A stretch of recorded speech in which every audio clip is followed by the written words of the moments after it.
This is my spot, old man. Move! A biker slammed his fist down on an old man's table and told him to move or get dragged out. What that biker didn't know was that the quiet old man in the faded red jacket had 2 silver stars, a bronze star, and a purple heart hidden in a shoebox under his bed. And in the next 10 minutes, that entire bar would learn exactly who they had been ignoring for 3 straight years. His name was Thomas Garrett. If you had passed him shuffling into Murphy's bar that Tuesday evening, you wouldn't have given him a second look. 70 years old, white hair and a beard that needed trimming, wearing the same faded red jacket he'd worn for years over a plain shirt. His face carried a sadness that never washes off, the kind that settles into the lines around your eyes and stays there forever. He had been coming to Murphy's for 3 years straight, always alone, always ordering water, always sitting at the same corner table near the back. The regulars knew him as the quiet guy who never caused trouble. What none of them knew was that 45 years earlier, Thomas Garrett had been Captain Thomas Garrett, and the things he had done in the jungles of Vietnam had earned him medals he kept locked away because looking at them hurt too much. That afternoon, 10 Harleys rolled into town, rumbling down Main Street like approaching thunder. They called themselves the Iron Reapers, a name that carried a reputation 3 counties wide for taking whatever they wanted. Their leader, Vic Bronson, had done time for assault and wore his record like a badge of honor. When they had pushed through Murphy's doors at 7 o'clock, the young bartender, Danny, felt his stomach drop. This was a public bar. He couldn't turn them away. The bikers took over the pool tables, ordered round after round of whiskey, and got loud fast. Danny kept his head down and kept pouring. Thomas had arrived at his usual time, taken his usual seat, nodded to Danny, and settled in to watch the evening news. He barely noticed the bikers arrive. He had learned long ago that the safest way through life was to stay invisible. But Vic Bronson had other plans. After his 4th whiskey, Vic decided he wanted that exact corner table. Maybe it was the angle. Maybe it was just because he could. He swaggered over, boots heavy against the wooden floor, and delivered his demand loud enough for the whole bar to hear. "This is my spot, old man. Move." Thomas looked up slowly, his pale blue eyes meeting Vic's for a single moment before dropping back to his water glass. "I've been sitting here," he said quietly. His voice barely rose above a whisper, but in the sudden silence that fell over the bar, every single person heard it. Vic's face twisted. "You think I care? You think because you're old, I won't drag you out of that chair myself?" "I'm not looking for trouble," Thomas said, his hands steady on the table. "I just want to finish my water in peace." One of Vic's crew laughed, a harsh, ugly sound. "The old man thinks he can stand up to Vic. This is going to be good."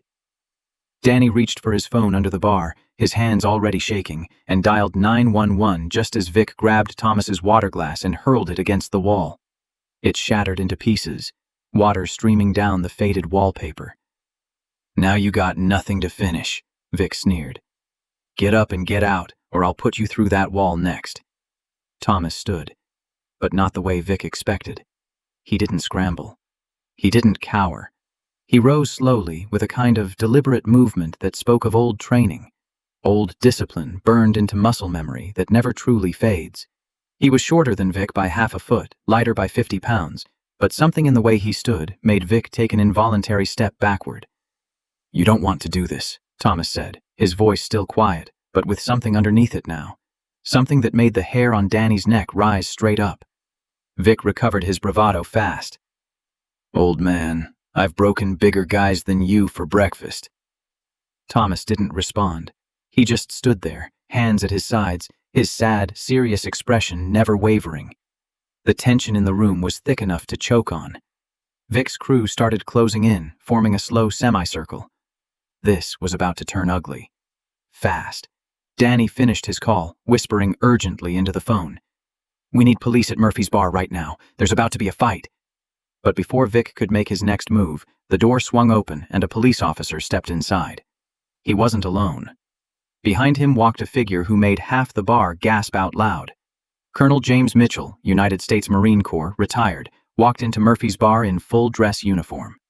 72 years old, ramrod straight, chest covered in ribbons and medals.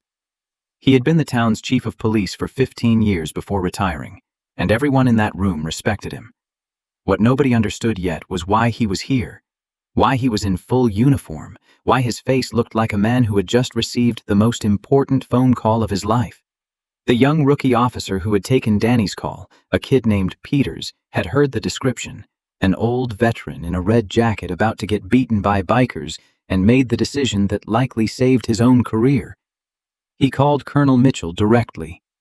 "Sir, there's a situation at Murphy's. Old veteran, white beard, red jacket, looks about 70. Mitchell had gone silent on the line.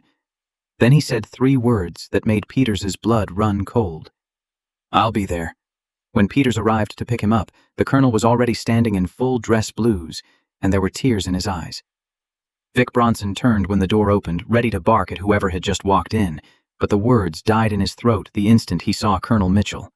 The colonel's eyes swept the room, taking in the shattered glass, the threatening posture of the bikers, and finally landing on Thomas Garrett, standing quietly by that corner table. The colonel's face transformed. 50 years seemed to fall away in an instant. He crossed the room in 5 long strides, and in front of the entire bar, Colonel James Mitchell came to full attention and saluted. "Captain Garrett, sir," he said, his voice cracking. "It's been too long." The bar erupted into confused whispers. "Captain? That old guy?"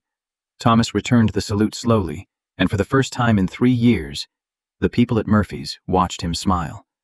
It was a sad smile, but it was real. "Jimmy Mitchell," Thomas said. "Last time I saw you, you were a scared private who'd just landed in country." Mitchell's eyes filled. "And you were the captain who saved my life, sir. Twice. Once when you pulled me out of that river under fire.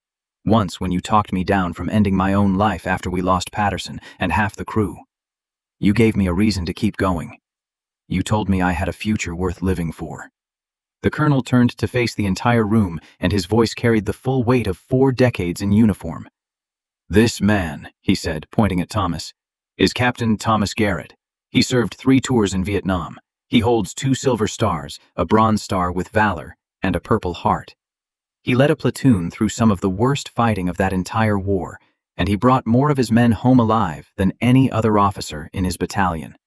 When he was wounded in 1972, he refused evacuation until every single one of his men was accounted for. He carried 2 wounded soldiers half a mile through enemy territory with shrapnel buried in his own leg. This man is a hero." Vic Bronson had gone pale. His crew had already backed up, suddenly finding the floor extremely interesting. The colonel wasn't finished. "After the war, Captain Garrett came home to nothing. His wife left. His parents had already passed. The country he bled for treated him like garbage. He fought what we now call PTSD for years. He lost jobs. He lost homes. He lost hope. But he never lost his dignity. He never raised a hand in anger. He never became the monster this war could easily have made him. He chose peace. He chose quiet. He chose to carry his own pain instead of spreading it onto anyone else." Thomas stood there, and for the first time, the people in that bar saw past the sad old man in the faded red jacket. They saw the straight back, the steady hands, the eyes that had witnessed things most people couldn't begin to imagine. Danny felt a wave of shame wash over him, ashamed he had never once asked, never once wondered, never once looked deeper. The colonel turned to Vic, his voice dropping into something dangerous. "Now, what exactly were you about to do to this man?" Vic couldn't meet his eyes. "I didn't know," he mumbled. The colonel stepped closer. "You didn't know because you never asked. You saw an old man and assumed weakness. You saw someone who wouldn't fight back and decided that made him prey. That doesn't make you tough. That makes you a coward and a bully." Officer Peters stepped forward. "We can arrest them, sir. The glass, the threats. We have witnesses." But Thomas raised his hand. "No," he said quietly. "They didn't hurt me. They were just being foolish. Let them go." Vic looked up, stunned. "You're letting us walk?" Thomas met his gaze evenly. "I spent 3 years watching young men die. I spent 40 years after that trying to understand why I lived when they didn't. I'm not going to add more violence to this world if I don't have to. But I will tell you this. Respect isn't something you take. It's something you earn. and you don't earn it by threatening old men in bars." The colonel nodded slowly. "The captain's right. But Vic, if I hear about you or your crew causing trouble in this town again, if I hear about you so much as jaywalking, I will personally make sure you face every consequence the law allows. Do we understand each other?" Vic nodded rapidly. "Yes, sir." His crew was already heading for the exit, and moments later the sound of their Harleys faded fast into the distance, and the whole bar let out one long, collective breath. Danny came around from behind the bar, carrying a fresh glass of water with shaking hands. He set it down gently in front of Thomas. "On the house, sir. Always. I'm sorry I never asked. I'm sorry I didn't know." Thomas patted his arm gently. "You didn't need to know, son. I'm just a customer." Danny shook his head. "No, sir. You're a hero. And from now on, everyone in this town is going to know it." Colonel Mitchell stayed for another hour, sitting with Thomas at that same corner table, talking about old friends, old battles, and everything that had happened in the years since. Before leaving, he wrote his personal phone number on a napkin. "You call me," he said. "Sunday dinner's at my house. My wife makes a roast that'll remind you there's still good in this world. Your family, Captain. You always were." After that night, Murphy's bar changed forever. People approached Thomas carefully, respectfully, thanking him, asking to buy him dinner, asking to hear his stories. He declined most of it, uncomfortable with the sudden attention, but he accepted their gratitude with quiet grace. Danny declared that Thomas's water would always be free and that corner table would forever be his. 3 days later, a small brass plaque appeared on it, reserved for Captain Thomas Garrett, American hero.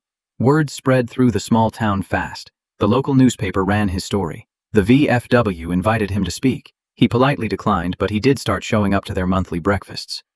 People who had walked past him on the street for years without a second glance now stopped to shake his hand. Kids learned his name in school. Thomas, who had stayed silent for decades, finally began telling stories he had buried for most of his life. The fear, yes, but also the brotherhood. The small acts of humanity buried in the middle of unimaginable horror. 6 months later, a letter arrived at Murphy's bar addressed to Captain Thomas Garrett. Danny brought it straight to his table.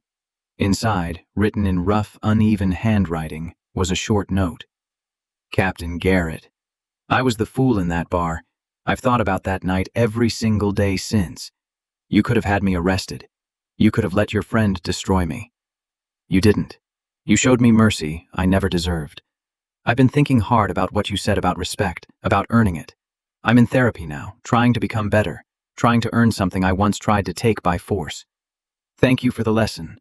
Thank you for your service. Thank you for being a better man than me. Respectfully, Vic Bronson." Thomas read the letter twice, folded it carefully, and slid it into his jacket pocket. Danny watched him quietly. "That's something," he said. Thomas nodded slowly. "People can, change. If they want to. If they're willing to do the work. I've seen the worst of humanity, Danny. But I've also seen the very best of it. Sometimes they live in the exact same person, just at different moments. The choice is always ours." 2 years later, on a sunny Tuesday morning, Thomas Garrett sat at that same corner table, reading the paper, his water glass full, the brass plaque catching the morning light streaming through the window. The bar around him was filled with people who knew his name, knew his story, and treated him with the respect he had never once asked for, but had always deserved. Colonel Mitchell still stopped by every single Sunday. The VFW had made him an honorary member. The high school had named a scholarship in his honor.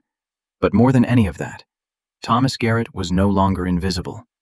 He was seen. He was known. He was finally, truly, home. This is exactly why you should never judge someone by how quiet they are or how ordinary they look. Some of the strongest people you'll ever meet are the ones who never say a word about what they've survived. If this story moved you, hit that like button right now. Share it with someone who needs a reminder that heroes don't always look the way we expect. And if you want more powerful, true-to-life stories like this one, subscribe to Aftermath Tales, because the quietest people often carry the loudest stories.